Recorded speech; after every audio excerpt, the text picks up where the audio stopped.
Hello students, welcome back to physics class. Friends, आज हम यहाँ पे बीएससी फाइनल ईयर के नेक्स्ट टॉपिक करेंगे।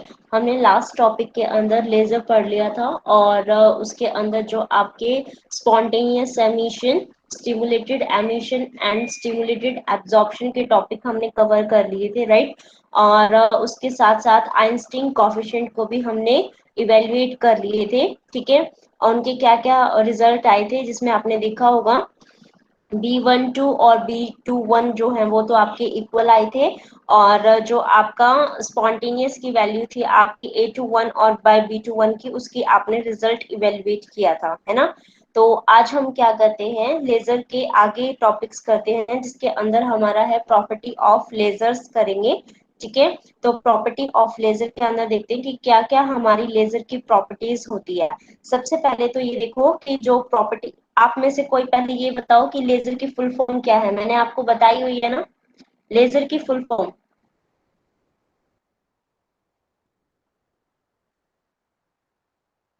जल्दी बताइए। Ma'am, light amplification, stimulated emission and radiation. Hmm light amplification by stimulated emission of radiation, ठीक है। तो इसके अंदर देखो हमें क्या करना है, जो रिजल्ट इससे आता है जब हम इसको यूज करते हैं तो क्या क्या आपको इसके अंदर देखने को मिलता है। सबसे पहले प्रॉपर्टी इसकी आती है डायरेक्शनलिटी, ठीक है। यानी कि ये कैसी होती है, एक ही डायरेक्शन के अंदर आती है, तो इसको हम बोलेंगे कि ये कैसी आपकी यूनिडायरेक्शनल है, ठीक है। उसके बाद इसकी जो इंटेंसिटी होती है वो क्या होती है, आपकी हाई होती है। आप कहते हो, आपने जैसे लास्ट लेक्चर के अंदर बताया था कि आपने कोई रेड कलर की देखी है, कोई किसी कलर की देखी है, इस तरीके से देखी है। तो इसका मतलब क्या हुआ कि आपने वहां पे सिंगल आपका जो वेवलेंथ की लाइट थी उसको यूज किया है। तो ये कैसी है, आपकी मोनोक्रोमेटिक होती है। और साथ में इसकी एक और प्रॉपर्टी है जो है आपकी हाई डिग्री ऑफ कोहेरेंस, ठीक है। तो आज हमें क्या करना है, यही चारों के चारों आपकी जो प्रॉपर्टीज है उनको एक एक करके डिस्कस करना है। तो चलिए सबसे पहले फर्स्ट प्रॉपर्टी की तरफ चलते हैं। फर्स्ट प्रॉपर्टी आपकी क्या है, डायरेक्शनलिटी आपको बतानी है, ठीक है। तो डायरेक्शनलिटी के अंदर एक चीज देखो, जैसे आप अपना घर का ऑर्डिनरी बल्ब यूज करते हो, ठीक है। जैसे अपने लाइट है तो आपने देखा होगा वो लाइट कैसी होती है, आपके चारों तरफ जैसे एकदम स्प्रेड सी हो जाती है ना। जैसे अपना घर का बल्ब है जो एलईडी वगैरह आप यूज कर रहे हो, वो क्या हो रही है, आपके पूरे के पूरे रूम के अंदर स्प्रेड हो जाती है। ऐसे नहीं कि भाई जितना आपका उसका अपर्चर है आपके एलईडी का, बस उसके सामने ही वो लाइट दे, ऐसा नहीं होता ना। वो पूरे के पूरे जो आपका रूम है पूरे उसमें स्प्रेड हो जाती है। लेकिन उसकी एक डिसएडवांटेजेस है क्या, कि अगर हम उसको एक बहुत बड़े हॉल के अंदर यूज करते हैं तो वो थोड़ी दूर तक ही आपका क्या करता है, लाइट को आपका वहां पे दिखाएगा। लेकिन और आगे जाके उसमें क्या होने लग जाएगी, डार्कनेस स्टार्ट हो जाती है, ठीक है। इसी तरीके से अब हमें क्या चाहिए, एक ऐसी चीज चाहिए जिसकी डायरेक्शनलिटी, यानी कि जिसकी जितनी दूर तक भी हम उस लाइट को फोकस करें वो कैसी होनी चाहिए, एक सिंगल लाइट जैसे, मतलब पूरे उसमें क्या होनी चाहिए, बराबर दिखनी चाहिए आपको वैसे, ठीक है। तो जो हमारा लेजर के उससे आपका जो रिजल्ट आया वो यही आया कि लेजर जो है वो अपनी रेडिएशन को एक ही डायरेक्शन के अंदर क्या करता है, एमिट करता है। इसीलिए हमारी एक बहुत इंपॉर्टेंट जो लेजर की एक एप्लीकेशन होगी वो क्या हो गई, कि ये कैसी है आपकी हाईली डायरेक्शनल हो गया, ठीक है। और अगर आपको इसकी डायरेक्शनलिटी निकालनी है कि आपको कैसे निकालना है, तो आपको इसके एंगल बीम के हिसाब से आपको निकालना पड़ेगा, ठीक है। और अगर आपको ये चीज फाइंड आउट करनी है तो एक चीज यहाँ से भी देख सकते हो कि सपोज आपका जैसे ये इसका अपर्चर हो गया और ये क्या बना रहा था, इस तरीके से एंगल बना रहा था, ठीक है। तो इसका एंगल आपने जो एंगुलर स्प्रेड जो आपने थीटा बोला है यहाँ पे, ठीक है। तो वो अगर आप थीटा लेके चल रहे हो तो वो उसका फॉर्मूला कितना हो जाएगा, बीटा लैम्डा बाय डी, ठीक है। तो इस हिसाब से हम क्या कर सकते हैं, उसका एंगल जो आप बोल रहे हो कि ये एंगल बीम जो इसका डाइवर्जेंस का बन रहा है उसके इक्वल से आप क्या निकाल सकते हो, उसकी डायरेक्शनलिटी। तो वो हमारे पास ये वाला पूरा फॉर्मूला आ गया। इसके अकॉर्डिंग हम क्या कर सकते हैं, किसी भी बीम की जो भी आप लेके चल रहे हो, एलईडी लेके चलोगे या कुछ भी लेके चलो, उसके हिसाब से हम क्या कर सकते हैं, उसका बताओ डायरेक्शनलिटी उसकी फाइंड आउट कर सकते हैं, ठीक है। उसके बाद नेक्स्ट है हमारी इंटेंसिटी, ठीक है।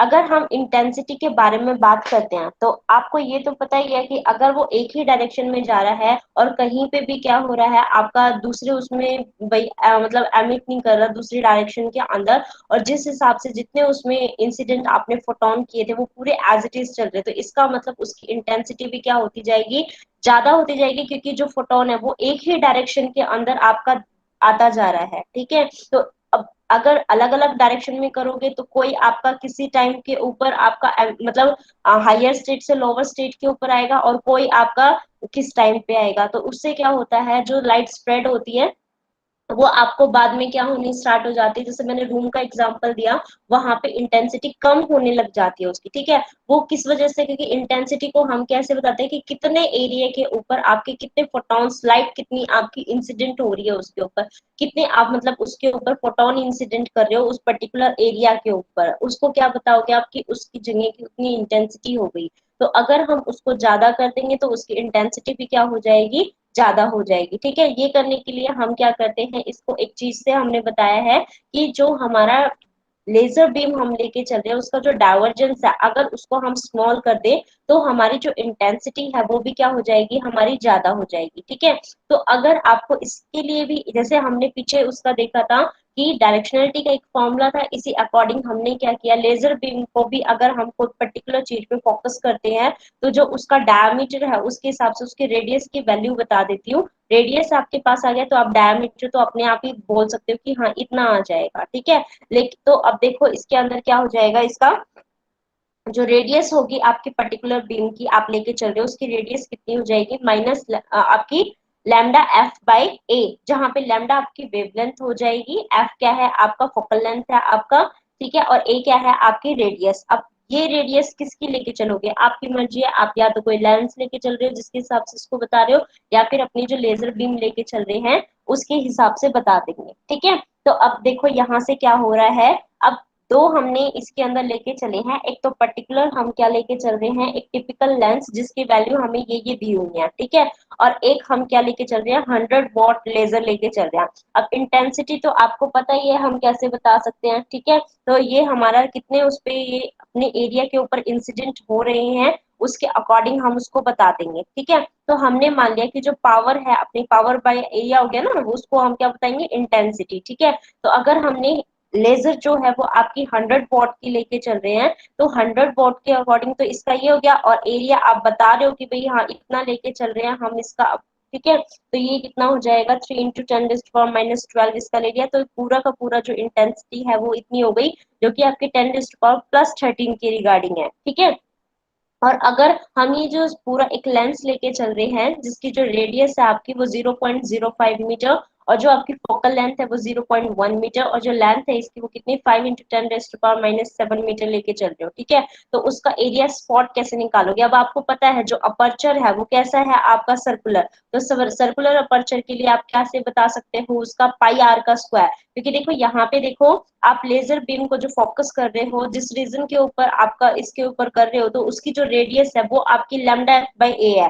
ठीक है, तो अब उसी के ऊपर आप क्या निकालना चाह रहे हो, उसका स्पॉटलाइट का एरिया निकालना चाह रहे हो, तो वो कितना हो जाएगा, पाई आर का स्क्वायर, राइट। तो आपके पास पाई की वैल्यू यहाँ पे कितनी हो गई, 3.14, और लैम्डा एफ और जो आपका रेडियस है सिंपल आपकी लेंस की लेजर बीम की जो आप यूज कर रहे हो उस पर्टिकुलर एरिया के ऊपर रीजन के ऊपर स्पॉट करने के लिए वो आपकी कितनी हो गई, लैम्डा एफ बाई ए हो गया। ठीक है, तो इसका स्क्वायर कर देंगे, सारी वैल्यूज उसने जो यूज की है बीम आपकी उसकी दी हुई है हमें।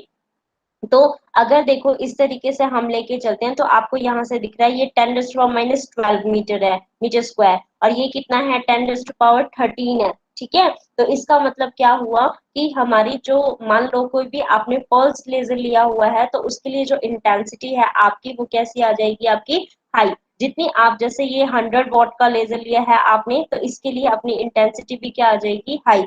तो अब कहाँ कहाँ अपन इसको यूज कर सकते हैं, तो देखो जैसे जिसकी जितनी ज्यादा इंटेंसिटी होगी, ठीक है, वो उतना ही ज्यादा, अगर आपको जैसे सपोज कोई कटिंग वगैरह करनी है उसके ऊपर इंसिडेंट करवा देंगे, जैसे बोलते हैं ना लेजर हार्मफुल होती है क्योंकि उसकी इंटेंसिटी उसको मतलब जैसे कहीं पे भी आप उसको फोकस करोगे तो वहां पे कोई हॉल वगैरह बनाने की वो रखता है वो एबिलिटी। ठीक है, उसको मतलब हटाने की उसमें रखता है, तो हम इसको कोई कटिंग या वेल्डिंग वगैरह के पर्पस के लिए भी हम क्या कर सकते हैं, जो हमारी लेजर बीम है उसको यूज कर सकते हैं। ठीक है, उसके बाद है आपका मोनोक्रोमेटिक। ठीक है, मोनोक्रोमेटिसिटी हमें इसकी बतानी है। वैसे तो आपको पता ही है मोनोक्रोमेटिसिटी क्या है, कि आपका मतलब जो भी लाइट आप लेके चल रहे हो वो मतलब कितनी उसकी है, मतलब वैसे तो पता है मोनोक्रोमेटिक क्या है, एक सिंगल वेवलेंथ के लिए है, लेकिन यहाँ पे ये किस चीज के बेस पे बताना चाह रहा है, यहाँ पे ये जो स्प्रेडिंग होगी इसकी लाइट की वेवलेंथ की, वेवलेंथ को किसके बेस पे बता सकते हो आप, फ्रीक्वेंसी के बेस पे भी बता सकते हो, है ना। वेवलेंथ को किसके बेस में, क्योंकि nu is equal to c by lambda होता है, तो वेवलेंथ को अगर हम करेंगे तो कितना हो जाएगा, lambda is equal to c by nu. तो न्यू के उस पे यानी कि कितना हम उसको फ्रीक्वेंसी स्प्रेडिंग हम कितना कर रहे हैं, उसके बिहाफ पे अब हम क्या बताएंगे, उसकी मोनोक्रोमेटिसिटी बताएंगे। ठीक है, तो अगर सपोज आपने ये कंसिडर कर लिया कि जो डेल न्यू है वो क्या है, आपका फ्रीक्वेंसी स्प्रेड है। ठीक है, तो जिसकी वैल्यू डेल न्यू की वैल्यू जितनी कम होती जाएगी आप उसको क्या बोलोगे, कि वो हमारा उतना ही मोनोक्रोमेटिक आता जाएगा। ठीक है, तो इसके लिए अब हम ये करके चलते हैं।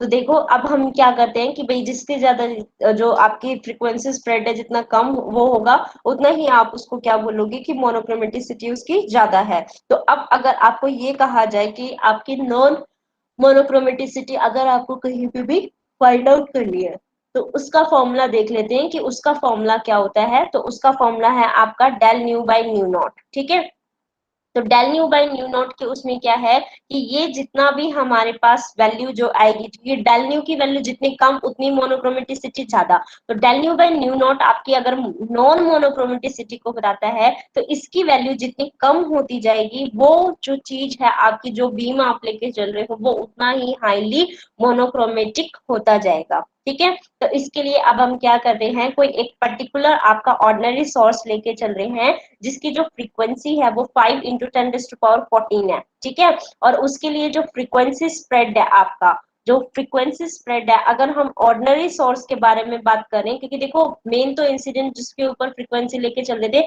वो तो सेम है, लेकिन स्प्रेडिंग आपको क्या लगता है, क्योंकि देखो आपकी जो ऑर्डिनरी लाइट है आपको पता है वो हर डायरेक्शन में स्प्रेड हो रही है।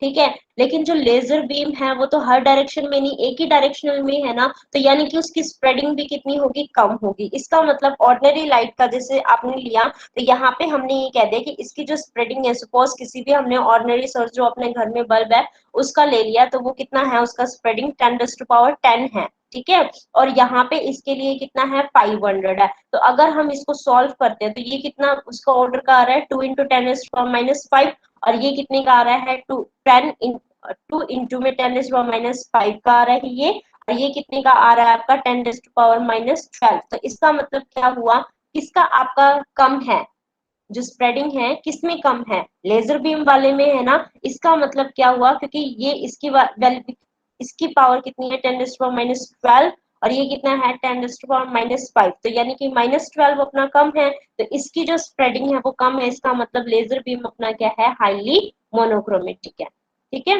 तो यहाँ तक आपको करना है। नेक्स्ट आपका टॉपिक थोड़ा सा लेंथी उसमें हो जाएगा कोहेरेंस वाला, वो मैं आपको कल बताऊंगी क्योंकि अभी एग्जाम है। ठीक है, तो आप इतना कर लीजिएगा, उसके बाद कोहेरेंस वाला आपको कल करवा दिया जाएगा। ठीक है, कोहेरेंस जो है आपके दो तरीके के होते हैं, एक तो आपका स्पेशल कोहेरेंस और एक होता है आपका टेम्पोरल कोहेरेंस। नाम बता देती हूँ मैं। ठीक है, जो टेम्पोरल कोहेरेंस है वो टाइम की वजह से आता है, और जो आपका स्पेशल कोहेरेंस है वो स्पेस यानी कि डिस्टेंस जो आप लेके चल रहे हो उसकी वजह से अराइज होता है। ठीक है, तो उसको आगे जो डिस्कस करेंगे हम, ये थोड़ा सा लेंथी पड़ जाएगा बताने के लिए। ठीक है, तो ये हम कल डिस्कस करेंगे, अभी आपको इतना ही करना है। ठीक है, thank you for watching this video.